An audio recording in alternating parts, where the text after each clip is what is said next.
Московский Кавказский клуб теперь и в Ингушетии. Возможность открытия территориального подразделения обсуждалась на закрытом заседании правительства с участием представителей организации.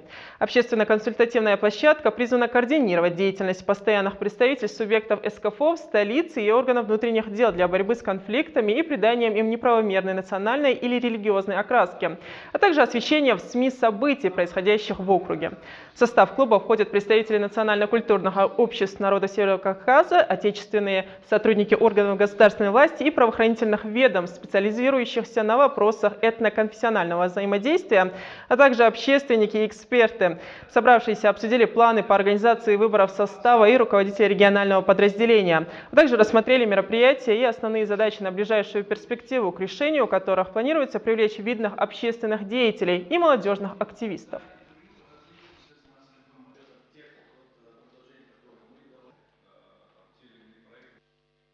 Это очень важная и очень общественно значимая работа. И вот как раз вот этот клуб, который мы с вами сегодня создадим, это будет дополнительным таким инструментом к решению таких очень сложных общественных задач, с которыми мы с вами, к сожалению, до сих пор сталкиваемся.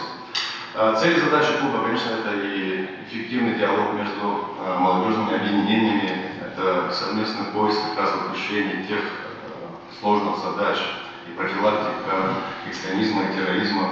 У нас с вами есть опыт работы в этом направлении.